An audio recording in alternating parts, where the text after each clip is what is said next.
Welcome to problem set 26. Our problems today will be from the topic replication, transcription, and translation. Before we get started, just a quick reminder that the worksheet to accompany this video is available online through my website. And with that said, let's get started with number one.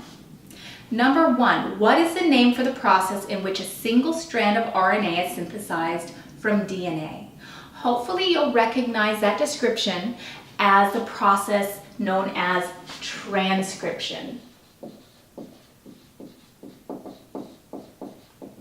Transcription is a process in which RNA is synthesized from DNA. Number two, what is the name for the process in which the entire genetic code is read and copied into two new DNA double helices?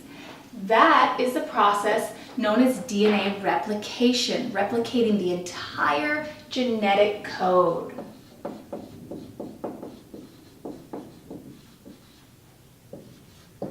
Number three, what bases are paired in DNA? In DNA, A, complementary base pairs to T by forming two hydrogen bonds. So I'm going to indicate my two hydrogen bonds there. And C, complementary base pairs to G by forming three hydrogen bonds. So I'm going to do three hydrogen bonds there. Number four, what base is found in RNA but not in DNA? That would be the base known as uracil, U. Number five, what functional group is free on the 3' side of a polynucleotide and what functional group is free on the 5' side? Okay, so on the 3' side, there's a free hydroxyl group, and on the 5' side, there is a free phosphate.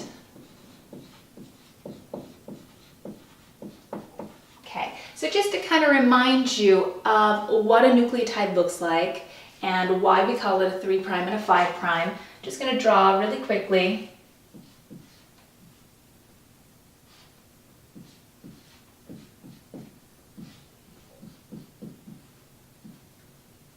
Okay, I'm going to use the sugar deoxyribose, so I'm not going to put an OH at the 2 position. Remember that at the 1 position, the 1' position of the sugar, it's connected to the nitrogen containing base, so that could be, like adenine or thymine, whatever the case may be. And so I'm going to label this 1', so as to express that it is the sugar, the cyclic sugar, instead of the cyclic base. And then our 2' position here, deoxyribose, because it doesn't have an OH there. 3' has the hydroxyl group. Okay, that's what we just said here. And then we have our 4' and our 5', and our 5' position of the sugar would normally just have an OH if it were a nucleoside, but because we're talking about nucleotides and polynucleotides, that OH reacted with a phosphate to link together as a phosphate ester bond.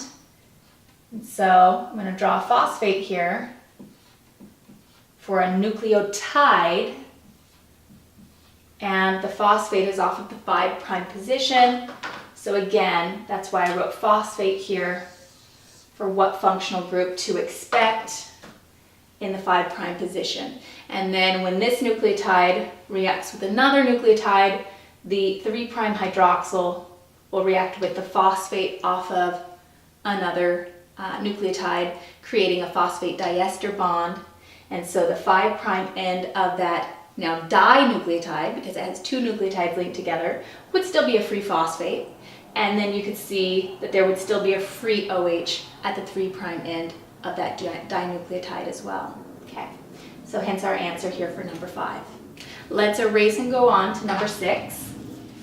Okay, for number 6 and 7, I'm going to zoom in to the worksheet. Be easier just to answer those questions straight on the worksheet. And also we're going to need a copy of the genetic code, so I'm zooming into that as well. So number 6, I'm going to go ahead and read. In the following problems, information from the DNA informational strand, DNA template strand, and or messenger RNA strand is provided. Fill in the missing information as it corresponds to the given information. Include 3' and 5' and N and C to show orientation of polynucleotides and proteins. All right, so for A, pretty simple. We're just given the DNA info strand, and we're asked what would be the template strand, the DNA template strand in this case. So of course it's going to be running anti-parallel, so 3' anti-parallel to the 5' here. A complementary base pairs to T, T to A, G to C, C complementary base pairs to G, so G, G, A to T, because we're talking about the DNA double helix, so 2 DNA strands, G to C, T to A to T, G, G, G, that's easy, C, C, C would be the complementary strand. A, C, A would complementary base pair to T, G, T, and T, TA would complementary base pair to AAT. CCC, that's a nice easy one. That's going to complementary base pair to GGG. And GAG is going to complementary base pair to CTC.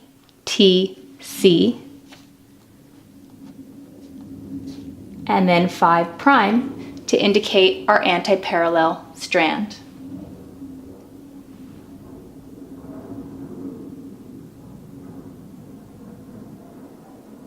Okay, B.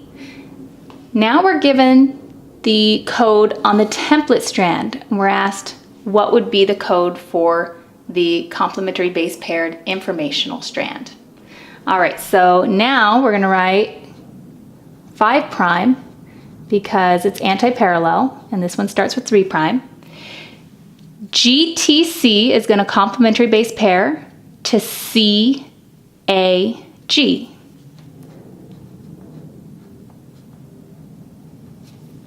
AAA will complementary base pair to TTT. GTC will complementary base pair to CAG.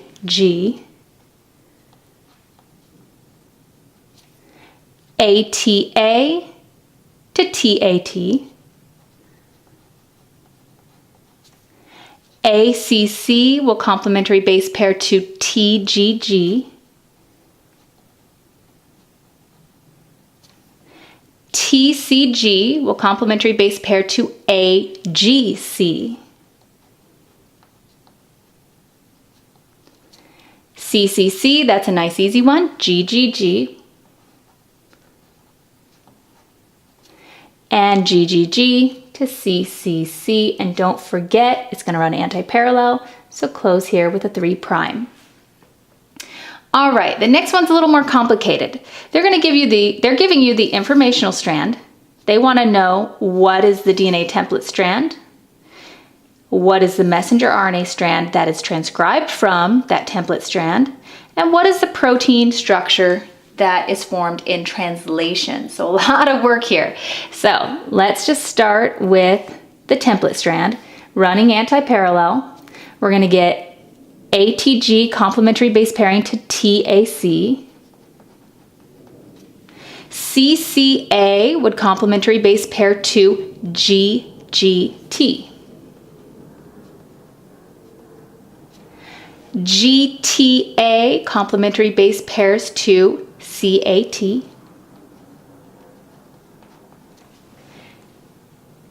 GGG, that's a nice easy one. That's going to complementary base pair to CCC. ACA to TGT. TTA to AAT. CCC to GGG. And GAG to CTC. Close it with the 5' because it runs anti-parallel. Now the messenger RNA strand you can do in one of two ways. You can either go through and run it anti-parallel to the template from which it's synthesized and see what would complementary base pair. But that's the hard way. The easy way is just to remember that your messenger RNA strand is going to be identical to your info strand, except everywhere you had a T, you replace it with U. So I would do it that way. So looking back up here, it's going to be AUG, and you'll see that that would be what would complementary base pair here. And it's going to be CCA, that's not going to change. GUA, GGG, ACA doesn't change. Then we're going to get UUA, CCC, and a GAG. 3'. So it runs anti-parallel to the template because that's what it's synthesized from, but it's going to run the same as the info strand. It's identical to it, except everywhere you have a T in the info strand, you replace it with a U in the transcribed messenger RNA. All right, for the DNA structure, or excuse me, for the protein structure, we need to look at the genetic code. So AUG is always our start codon. AUG always codes for methionine. And remember that your protein is synthesized N to C. So this is the N terminus. So I'm going to write an N there. Now, students sometimes say, does every protein then start with methionine? The answer is no, because proteins undergo a lot of structural changes before they are officially folded up into their functioning protein structure. So maybe that methionine gets spliced off, maybe a whole long number of amino acids get spliced off before it can then fold into its final functioning protein structure. All right, CCU codes for CCU, proline. GUA codes for valine. GGG for glycine. ACA for threonine. UUA for leucine. CCC for proline. And GAG for glutamic acid. And that would be your C terminus. So I'm going to write a C at the end. That's a lot of work. All right, let's do the same thing down here. A little bit different because we are given the messenger RNA strand sequence. So I think the easiest thing to do is to use that to write out our informational strand code because remember they're identical, except everywhere you have a U here, you're going to make it a T in the information strand. So still 5', and ATG, TTT, TAT, ACG, ATC, ACC, AGT, TAA, 3'. Okay.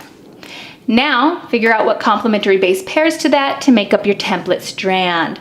It's going to be running anti-parallel, so 3', got T, A, C. And then we're going to have AAA, and then we're going to have ATA, we're going to have TGC, TAG, TGG, and a TCA, and finally an ATT, and that's going to be the 5' end because they run anti-parallel. What protein is going to be made? For the protein structure, you always want to read the codon from the messenger RNA. Okay, so this is the only one that matters for the protein structure. So you could have done that first. It wouldn't have even mattered. You already had the codon, so you can read the genetic code. So we've got AUG. That's our start codon for methionine. But let me just double check. AUG. Okay, methionine. And that's the N terminus. UUU. phenylalanine. UAU, tyrosine. ACG, threonine. AUC, isoleucine, ILE. ACC, threonine again. AGU, serine. And UAA, UAA. It's a stop codon. Okay, so I'll go ahead and write stop here. That's going to release this protein from the translation process. And that's going to be, the serine is going to be the C terminus. So I'll write a C at the end there. All right, number 7, we're still going to need the genetic code here. So let's read this. Vasopressin, also known as antidiuretic hormone, ADH, is a hormone secreted in response to increased blood osmolarity, or in other words, a shortage of water. Release of this hormone triggers the kidneys to decrease water output in urine. With only 9 amino acids in its structure, vasopressin is among the human body's smallest polypeptides. Given the genetic information shown below, determine the primary sequence of vasopressin. Again, include your N and C on the polypeptide to show orientation. All right, so we've got the info strand. That means we can really easily write our messenger RNA strand sequence. Okay, it's going to be 5 prime. Everywhere we have a T, replace it with a U. So UGU, UAC, UUU, CAA, AAU. Sorry, I'm a little bit off. I just can't write that small. UGC, CCU, CGU, and GGG. 3 prime. Okay, so it should be identical. Everywhere there's a T though, I replaced it with a U. All right, so now we're ready to read our genetic code. UGU. Cysteine is at the N terminus. UAC, tyrosine. UUU is phenylalanine. CAA is, let's see, what is that? Glutamine. And AAU is asparagine. And UGC is cysteine. CCU is proline. CGU is arginine. And GGG is glycine. And that will be our C terminus. So we should have 1, 2, 3, 4, 5, 6, 7, 8, 9 amino acids. Let's double check. 1, 2, 3, 4, 5, 6, 7, 8, 9 amino acids written N to C. Okay, so this will conclude our problem set 26. I hope that you will consider tuning into our tutorial 27. Thank you very much.